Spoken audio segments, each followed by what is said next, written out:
Welcome back to another episode of Diet Rebellion. Today, I'm joined by somebody that is quickly becoming an online friend. I've been on his show twice. We've talked on and off quite a bit outside of that. And he's a big keto guy, and I'm not. So today's going to be a really interesting conversation.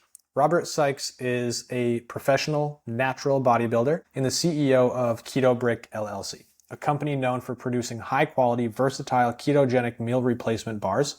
And when we say meal replacement, we mean it, because there's over 1,000 calories in these suckers. Robert has started his bodybuilding journey in high school, initially gaining weight using the eat big to get big approach. However, he later realized that quality nutrition was key to achieving his fitness goals, leading him to adopt a ketogenic diet that greatly improved his health, performance, and relationship with food.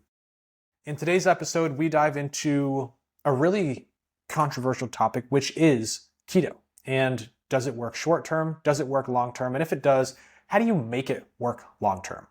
We talk about all that and a little bit more, including mindset, business, and his own story. Today's episode is really interesting, eye-opening, and thought-provoking, so I hope you enjoy. Welcome to Diet Rebellion, the podcast that's here to help you break free from the chains of dieting and finally take control of your health, strength, and confidence. I'm Joe Hoye, your host and the founder of Diet Detox. After transforming the lives of thousands of women over 40 who have been trapped in the endless diet cycle, I'm here to show you a new way. One that focuses on eating for your body's needs, restoring your metabolism, and rebuilding your strength for life. Get ready for real, no bullshit conversations, expert insights, and actionable strategies that empower you to live diet-free and thrive. It's time to stop restricting and start rebuilding. Join the rebellion. Your journey starts now. Mr. Robert Sykes, the Keto Savage, welcome to Diet Rebellion, man. Hey, man, it's good to be here. I appreciate the opportunity. Yeah, my pleasure. I mean, if I was going to be on your show twice, I got to get you on here once.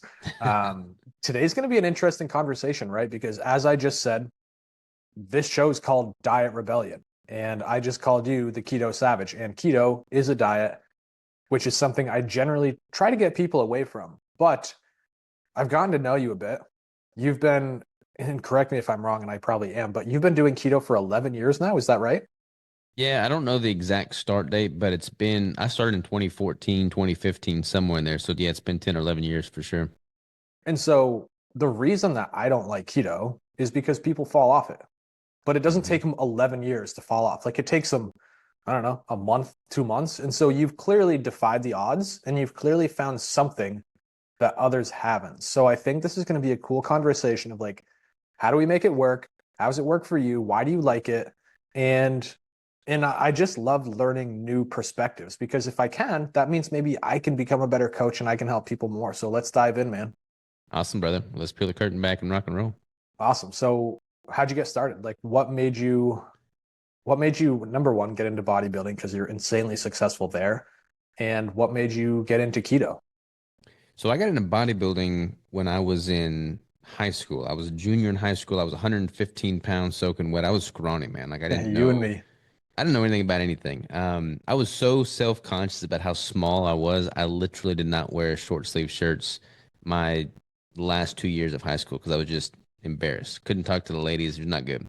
My uncle was into football. He was kind of, the more outgoing, athletic person of the family. He took me under his wing, showed me how to do a bicep curl, and then I just got hooked. And I was working for him during the summers, so like I would use his, free weights and stuff during my off time and play around with it. And then I just, fell in love with the sport because it was like, unlike football and baseball and basketball, which I'd played, bodybuilding, it wasn't me relying on a team. It was, okay, you are going to be the make or break factor here. It's 100% up to you. It's an individual sport. So I liked that. That appealed to me. My first year and a half of working out, I didn't have a gym membership, so I was using, pieces of farm equipment that my dad had in the shop. My first bench was a green Igloo ice chest with a beach towel over top of it. Totally, primitive setup, but it worked. I mean, I saw results with it. I gained, like 20 pounds that first year, and I was just hooked, man. So I did my first show in 2012. I guess I would have been a sophomore in college at that point. I bulked up from 115 to 230, which was a pretty hefty build for me at 5'7". Then I cut down. I lost 80 pounds in 12 weeks for that first show, and I got shredded. I won my weight class and everything. But then after that show was over, I went out to eat, having my celebratory meal like everybody does, put on 20 pounds in like 24 hours, and just felt like I'd thrown all my hard work away. That kind of put me in a tailspin, disordered eating, binging, purging, the full 9 yards. That plagued me for a few years. I'd played around with multiple different types of diets and then fell into carb backloading. And that appealed to me because it kind of rewarded that binging, tendency. That's what it was called for. I mean, you were eating a bunch of high glycemic index carbs at night. And I did that for a while, but recognized that I felt better without the carbs. So started doing Hmm. carb backloading without carbs, which lo and behold is pretty much keto. This was Yeah. before keto was popular, though. This is again back in 2014, 2015. So there weren't any books or, websites or influencers in the keto space. So I just kind of blazed my own trail, not really knowing what I was doing, but it felt better. I had a better relationship with food, and I just stuck with it. And that kind of brought me to this point, having been keto now for 10, 11 years and not deviating once in that time span.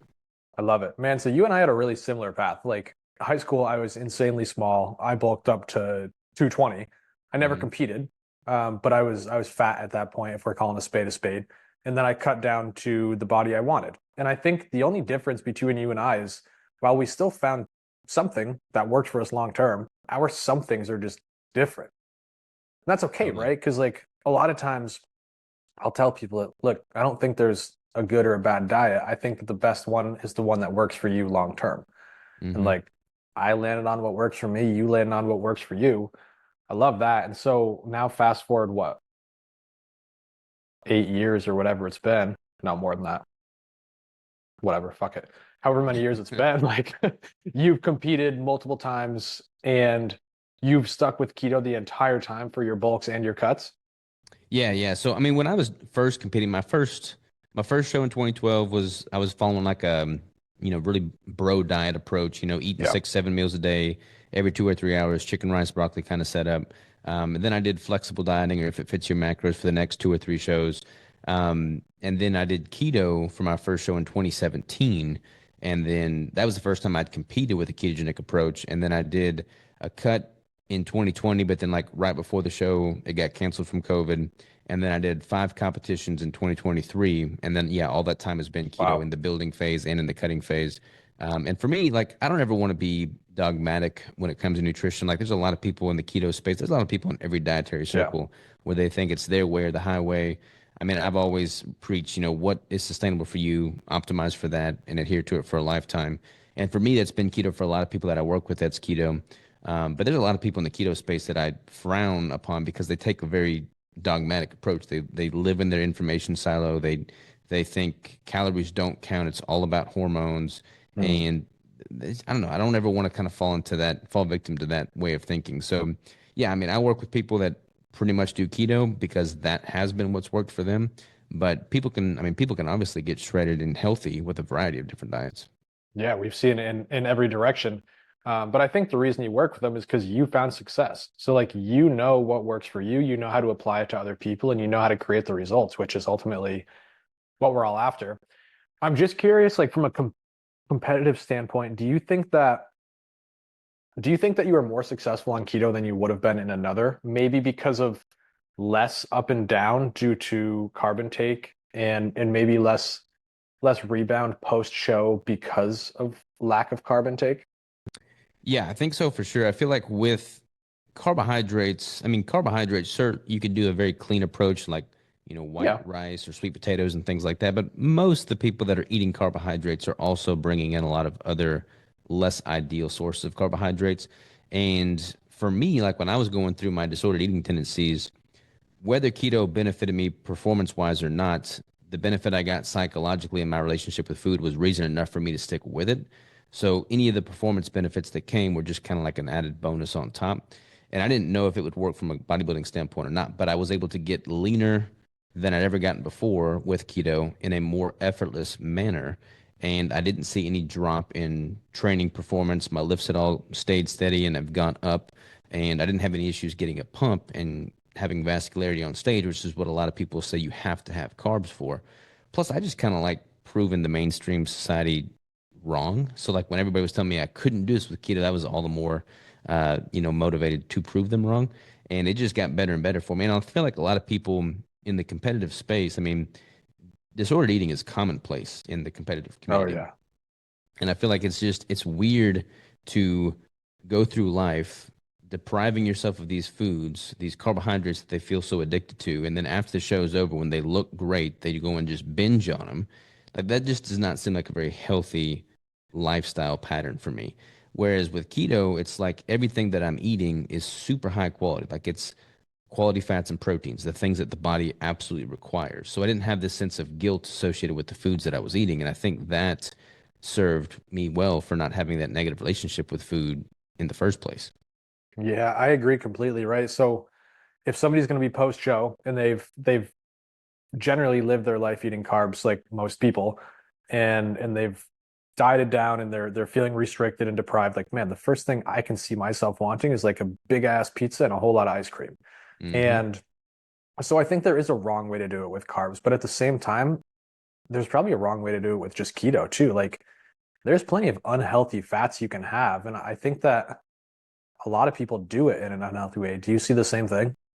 Yeah, I mean, since keto's gotten so popular, there's all these keto treats True. and, carb alternatives that weren't there when I started keto. So, like, when I started Hmm. keto, none of that existed. So, being keto was pretty much by definition meaning real whole foods.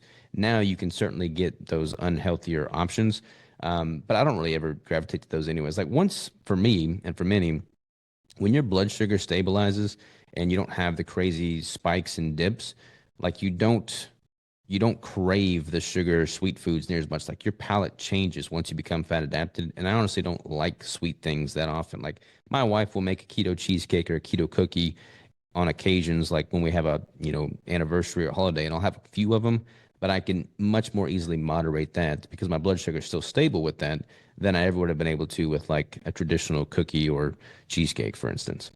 Yeah, I totally understand that. I mean, I think we see that even from any form of clean eating is once we get rid of the processed shit, we find that our body's just asking for it less.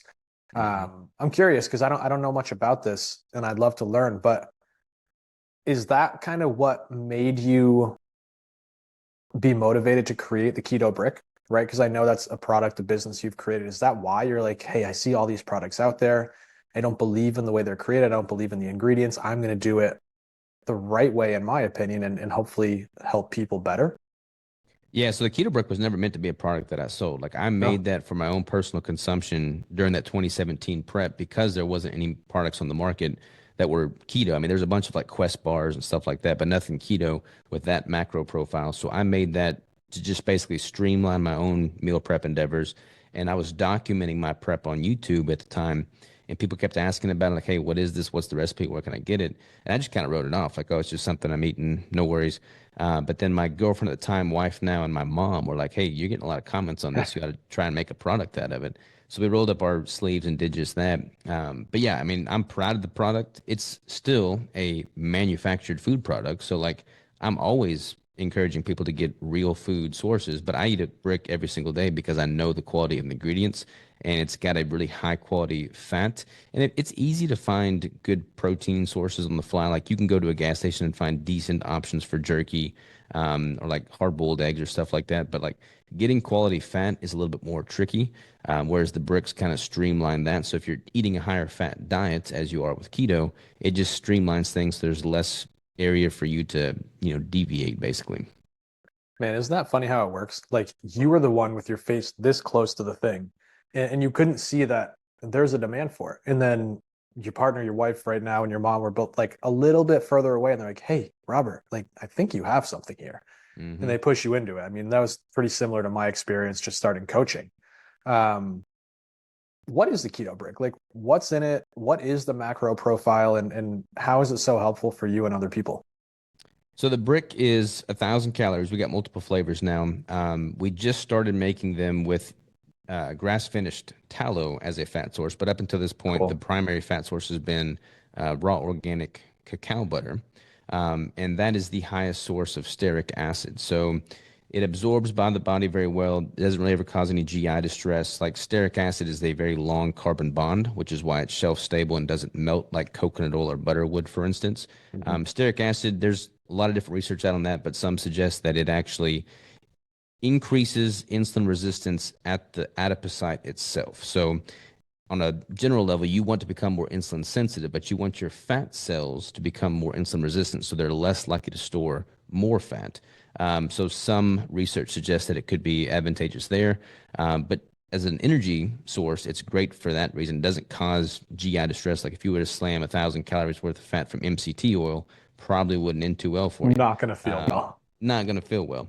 So we've got that, and then grass-finished tallow is like the second highest source of stearic acid. So we're offering that now for people that want a tallow-based fat source. And then we've got varying degrees of ingredients depending on the flavor. We got some with a vegetable protein, some with a grass-finished whey protein, and some with no whey for people that are carnivore and are whey sensitive. So we've got some carnivore flavors as well. I'm looking at it right now. It literally is a brick. Yeah, it's 100% a brick, man. It's again 1,000 calories. Like you go down the bar aisle at the grocery store, and there's like a whole aisle allocated for bars. They're all like 150 to 250 Yeah. calories, and they're just a bunch of filler ingredients, crap food, a bunch of tapioca starch and sucralose. And I didn't want to make a bar that I had to feel guilty for eating. So this, I mean, I'll have typically 2 meals a day with how I structure my meals. So I'll wake up, I'll train early in the morning, have like a coffee with some heavy cream in it, and then at 10 o'clock in the morning or so I'll have a brick, and then my evening meal will be a bunch of ground lamb or eggs or something like that. I love it. So you just brought up a good point, or an interesting point, where you go down that bar aisle and so many bars they're purposely as low calorie as possible, right? Hmm. Because we're on this massive restrict your calorie trend right now. And dude, you're the complete opposite. You're like, hey, I'm going to shove 1,000 calories in this thing. Yeah. What's the thought process there? I mean, there's definitely people that overconsume calories for sure. Yeah. But as you and I have talked about on my podcast with the reverse dieting, like so many people chronically undereat. And I mean, I eat a single brick, a whole brick every single day of my prep. So even when my calories are dropping down low, it's easy to do that. Plus a lot of food when I'm in a building phase. But like if people had just an easier way to consume quality nutrition in addition to what they're currently doing as a primary staple meal, it just ensures that they're not likely going to be in that underfeeding category. And I feel like if I'm able to offer that in a streamlined manner that works well with their lifestyle, then it's easy to do. Because like a lot of people complain about, only having fast food or not wanting to meal prep when they're at work, which totally makes sense. I get it. That's a pain in the butt. But if they've got 1,000 calories right there in their pocket where they can just check that box, then they can hopefully get home and have another meal with ample calories, ample nutrition when they get home for the evening and not be deficient. Yeah, I love that thought process, right? Because, man, I don't know about everybody. It might just be the people that come to me for help, but all I see for the most part is people that are under eating. And so you're massively helping that problem, which I love. And then you said another thing with kind of raised an eyebrow for me is like you wake up, you have your coffee, 10 o'clock after you train, you'll have your keto brick. At night, you'll have a dinner. That's all you eat is like those 2 to 3 times a day. Yeah, pretty much. I mean, when my calories are low, like when I get beneath 2,000 calories for a very finite period of time and the depth of my prep, I'll typically condense my food and have like an OMAD approach to just one larger meal. Because that psychologically speaking is better for me than having multiple smaller meals. But when I'm at a maintenance intake or a surplus, yeah, it's usually typically 2 meals a day, a brick, maybe something with the brick, and then a larger meal in the evening, and that's my go-to. You don't get hungry. I mean, I'm always hungry, but I could always Yeah. eat. But that is a reasonable amount of food. Like I feel like just constantly snacking is not good because people do that in this hedonic nature where Yeah. they're mindlessly eating. And when they're doing that, they're typically eating things that are not nourishing, that aren't satiating, that are hyper palatable, not really serving them from a nutritional standpoint. So if you can have like two strategic nourishing meals a day, then you're spiking muscle protein synthesis twice there. Plus also when you train, spiking that 3 times a day is usually pretty good protocol. So yeah, it just works for my lifestyle for sure. Hey, it's your host, Joe Hoye, and we're going to get back to the podcast in just 1 second. But really quickly, I wanted to tell you about a new challenge that I just launched all around fat loss, doing it sustainably, and most importantly, teaching you to keep the weight off for the rest of your life simply. Now, in this challenge, there's no calorie counting, there's no food locking. I am personally going to build you your food and fitness programs as you sign up for the program, so that as you enter inside of the 4-week coaching program with me, you have zero guesswork in terms of, are you doing the right things for food and fitness, and are you going to lose weight when you jump on the scale at the end of the week? All of those questions have been answered for you. I guarantee your progress. And the reason I did that is because we needed to simplify the food and fitness aspect so that you can now start focusing on the more important thing, the thing that's going to keep weight loss off forever. You, the person you are, your identity, your thoughts, behaviors, and actions that you make every single day that are either going to make or break your success long term. So if you're interested in that, go to the show notes, click on the very first link called reshape.hoyfit.com, and I'll see you in the next challenge. Now let's get back to the show. Man, you just raised a good point that, and I've considered it, but I haven't like really sat with the thought a lot. So maybe we can tear it apart. But so many people are just snacking all day long from basically what you said, like a hedonistic approach of just like, oh, this satisfies me immediately. Yeah, I love that. That's a really good thought. So like, how do you break that? Because as I think about my day, sometimes I'll sit with the hunger. Like before this podcast, I was on 2 others. I haven't really moved much today, unfortunately. So I'm going to go get up for a walk after this. But man, I've been hungry for like 2.5 hours. And I don't feel the need to have to like feed that hedonistic response of like, oh, I feel a little bit of hunger. I need to go have something sweet, or I need to satisfy it right now. I know that by the end of the day, I'll get in the nutrients I need. And so right before this, I had 2 meals that I prepped. I put them together. I had a massive meal. I'm good to go. But why do you think people aren't okay with just sitting with hunger for a little bit, or sitting with a small amount of discomfort? Man, that could be a whole podcast in itself, why people aren't happy Good. or content with a small degree of discomfort. But I mean, people are pleasure seekers, man. They want to feel pleasure, and delayed gratification is something that I've always kind of gravitated to. Because for me in life, anything that I've become proud of or admire or have grown from as a human has come in the wake of sacrificing in the moment, having some sense of delayed gratification, just pushing hard. And if you look at people that are just constantly snacking and filling that pleasure cup of food, then those are typically the ones that you don't really want to look like them anyways. You know, they're oftentimes overweight, certainly under muscled, not healthy, battling some type of chronic illness. It's like, okay, I'm looking at what they're doing. I'm going to do the exact opposite, which is just not constantly feeding myself chips and Cokes and, snack bars. It's funny you say this. A week ago today, I made a post on Facebook. I pulled it up. I'm reading it right now. It says, losing your expectation of immediate gratification will be the single best thing you've ever done for yourself and your family. Love And it. it's just crazy because I think that there's like a big divide here. There's people that have to have that immediate gratification. And I think there's people that have realized that the gratification that you get from delaying something is 100 times more powerful. And so we'd rather take that all day long. And man, I wonder, do you think that has to be a learned behavior, not like a born behavior? Yeah, it's definitely a learn. There was a study done on this. I forget the details of the study, so you have to look it up and correct me because I will be wrong. But basically, they took 2 cohorts of children and they divided them and they said, okay, Is you this can the marshmallow have, study?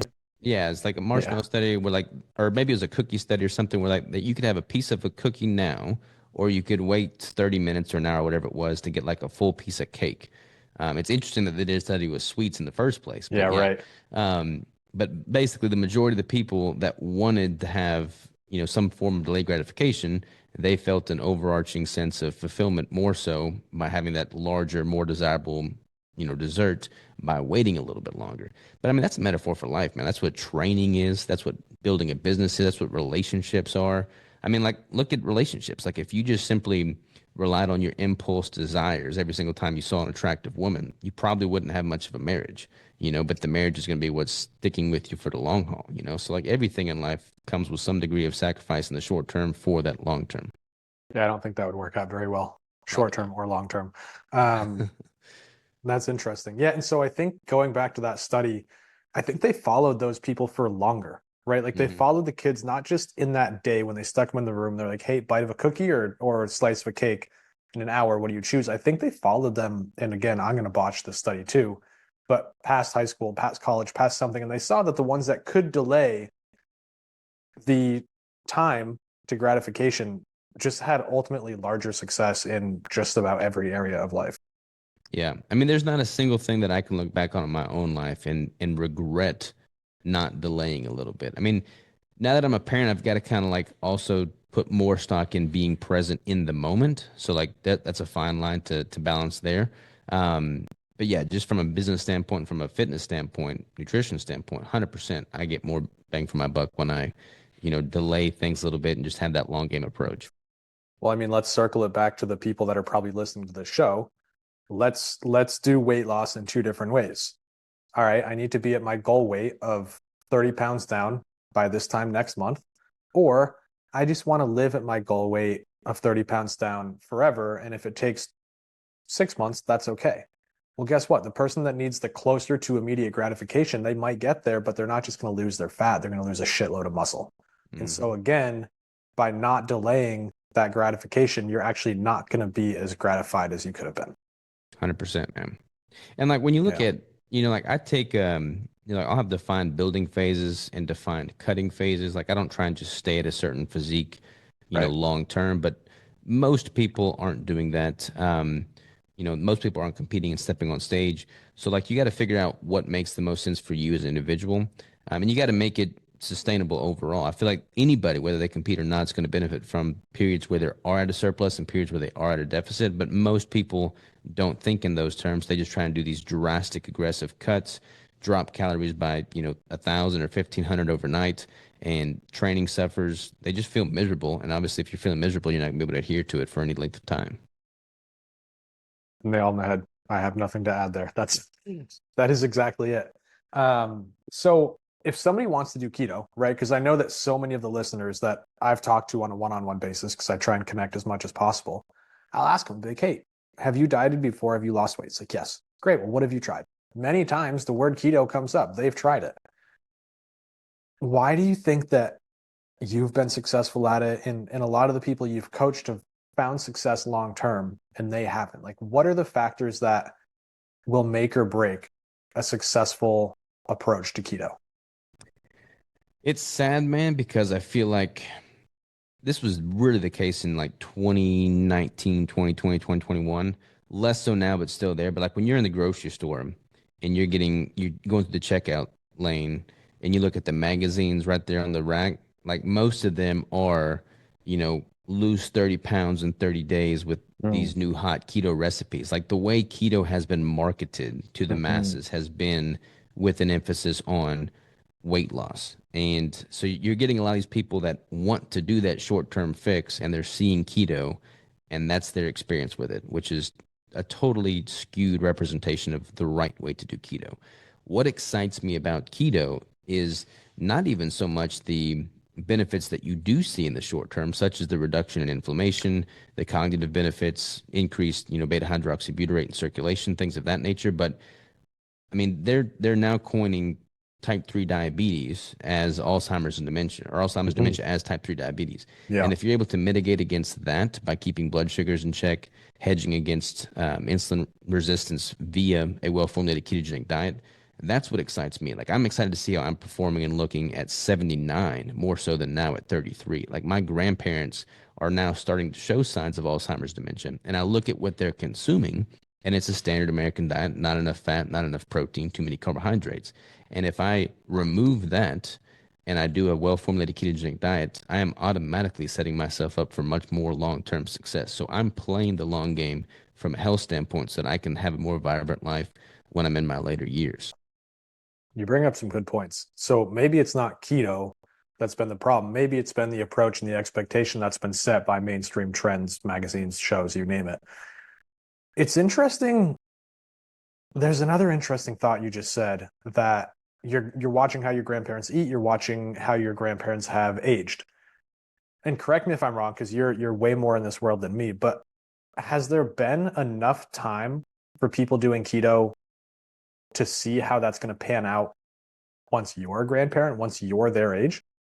No, that's a massive shortfall. Most of the studies done on keto, from a performance standpoint especially, but most studies in general on the ketogenic diet are taking a population size that is a very small population size to begin with, but then they're putting them on a ketogenic diet for a very short period of time for the length of the study, which is not ample time for you to have any long-term, effects, obviously, but then also they're not even adapted to fat metabolism when they're performing the study. So like Mm, most of the studies that show a drop in performance from a training standpoint are totally skewed to begin with from that regard.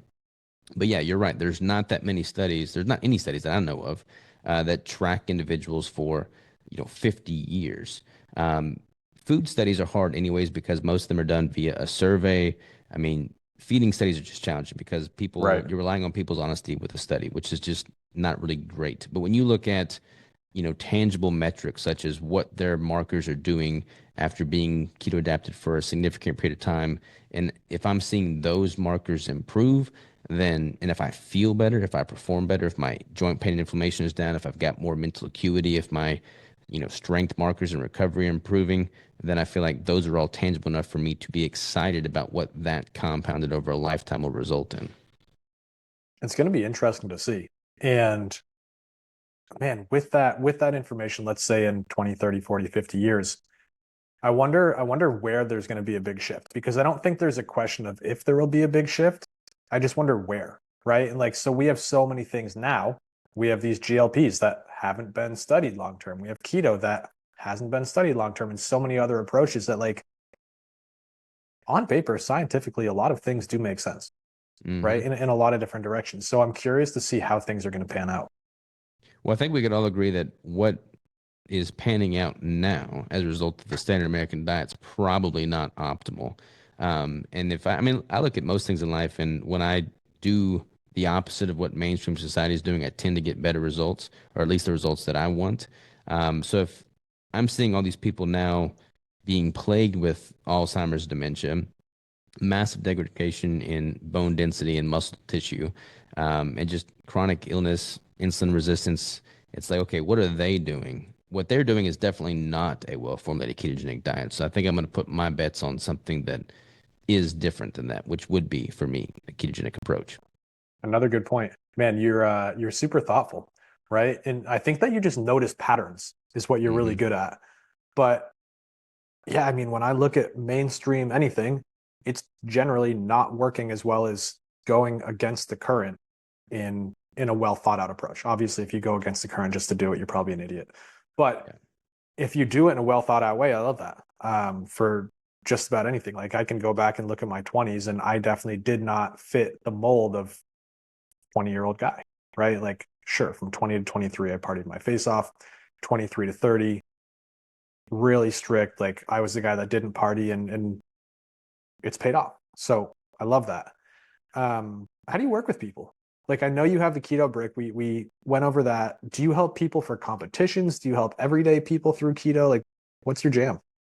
Yeah, so I started coaching long before I started Keto Brick. I started coaching in 2016, started Keto Brick in 2018. So I'm coaching people that want to adopt a strict ketogenic approach. They're not all competitors. I've got many clients that are wanting to step on stage and compete at that level with a ketogenic nutrition protocol. But most of my clients are just simply people that are, probably similar demographic to you that have been chronically undereating, that want to lose weight, that want to build muscle, that want to do so in a healthy, sustainable manner, and are gravitating to a ketogenic nutrition plan to do so. You think it's easier to get calories in through keto than versus like average American diet minus eating shit? Yeah, I mean, when you look at just the caloric weight of fat versus, Right. proteins and carbs, it's much easier from a volume standpoint to hit higher calories with keto if it's coming from quality fats. But there's also a lot more satiety that comes from that fat. So some people will remove the carbohydrates, and because their insulin and blood sugar levels become more stable, they don't find themselves being as hungry throughout the day.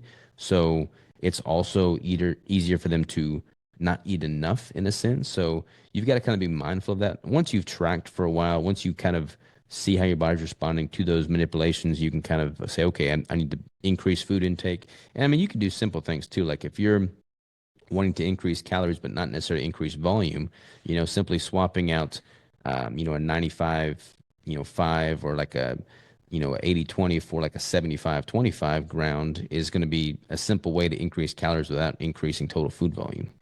Yeah, I mean that's one of my favorite approaches anyways is look at fats and manipulate it as you can. So the meat and fat content that you just mentioned, um, high fat versus low fat versus no fat, dairy, again, another great one. Do you do that same trick?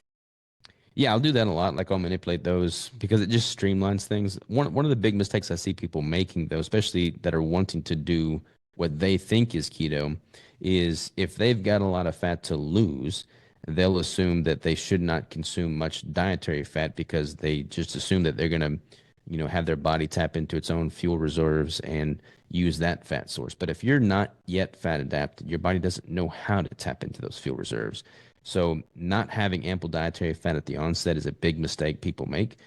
So I typically start people at a higher fat intake, even if they have quite a bit of body fat, until we get things up regulated, all those metabolic pathways in place. Then we can kind of manipulate the macro ratios and figure out what works best for them. Do you ever find that when you do that, they get some form of like GI disturbance because you're going such high fat so quick? Sometimes, but I mean, you could do all different kinds of ways to mitigate against that. So, like how you time the fat, the types of fat you're using. So, Yeah. like opting for, like MCT powder instead of MCT oil, or using like, like if I'm cooking a fatty, 75-25 ground lamb, for instance, then I'll scramble eggs in with that fat left in the pan to just kind of absorb some of that, as opposed to just drinking pure oil, for instance. Got it. Makes sense. And then what about living a social life? Like is it hard for you to teach a client to stay social and maintain the pressures that like daily culture will put on you and remain on keto, or have you found ways to kind of mitigate that and be successful? Well, I am a bit of an extremist, so like I don't mind being the outlier in the room. Right. So for me, it's been super easy. But for people that are much more so a social butterfly and they want to, maintain relations and that's important, like if they're meeting clients and stuff for lunch or whatever, you got to get a little creative. But you can make keto work at any restaurant. You go to a burger joint, take off the bun. You go to a steakhouse, skip the potato. I mean, you can make it work anywhere Yep. you go. It's just a matter of how much work you want to put into it. But honestly, too, a lot of it is psychological. Like it's strange to me to see relationships become wholly dependent on the type of food you're eating. I've always said that if your relationship is dependent upon the food on your plate, it's probably not much of a relationship to begin with. Like if you've got goals, if you've got aspirations, if you feel compelled to eat a certain way, if the people you're eating with are not supportive of that, then they're probably not in it for the right reasons to begin with. Yeah, I couldn't agree more. And again, for me, like, not even for me, not even for just us, but I think that if anybody wants to make a change in terms of losing weight or adapting their lifestyle, you're going to come across pushback regardless. Hmm. So I don't think it matters, and I'm thinking through this as I talk. I don't think it matters that much if you're doing keto or if you're doing clean eating or if you're doing whatever the fuck else it is. Like, there's going to be somebody in your group of friends that feels insecure about their own body enough to push back on you and your choices, and it doesn't matter what they are. So that makes sense. And then in terms of going to a restaurant, again, if you're losing weight, you're going to need to make changes, Yeah. right? And seeing that at a restaurant, most foods are cooked in high fat things, it's almost might be easier to be keto rather than be like, you know what, I can't have this food instead because the fat's always going to be there. Yeah. I mean, I certainly think so. Like, I haven't had any issues sticking with keto. I don't eat out a lot anyways. I just prefer to eat, food that I prepare at home. But when I do go out to eat, like, it's never any issue. Like, I don't have any problem adhering to keto while there. And if I'm going to someplace like, I don't even know what a good example would be. Like, if I'm going to a Italian restaurant, the only thing they serve is pasta, then I could easily just fast through that meal or have a glass of water and stay social or whatever the case may be. But I mean, generally speaking, I've not had any issues staying keto at any restaurant. But yeah, you're absolutely right, man. Like all this pushback that people get most often is just a result of insecurity from that pushback party. Like, the first few family Thanksgivings I'd go to when I first started keto, I got all kinds of pushback. I'm not eating Aunt Alice's cinnamon rolls or, Aunt Betty's pecan pie. They give me pushback, but then they saw my success with it And then I would bring foods that were totally ketogenic that they were amazed by and thought were even more delicious. They request those foods now. And now they've seen the success that I've been able to do with it. And now many of them are doing keto. So you can't push it on people. But if you just simply live your best life, if they're truly wanting to get better themselves, then they take note of that. And if they're interested, they'll start asking questions. And then when they do, you just feed into it. Every single time. I mean, I've seen that in my life. Why we've pushed clients into that where it's like, hey, if there's not going to be anything you like there, why don't you be the person to bring the thing you like? They bring it, other people eat it. Next year, everybody's asking for it. Like, Mm-hmm. it happens every time without fail. I love it, man. You kind of opened my eyes to how realistic this could be, right? Which I love. Again, like I love learning new perspectives. I'm hoping that if there is anybody here that's considering trying keto or has tried it and wrote it off, that now they're reconsidering it. And if they are and they want to spend more time with you because you're going to be the one to make this successful, where can they do that? I'm everywhere online on Keto Savage, man. So Keto Savage on social, ketosavage.com, ketobodybuilding.com for my course. And, I got a whole bunch of offerings there. And then ketobrick.com for the bricks. Awesome. Robert, thanks so much, man. Always a pleasure, brother.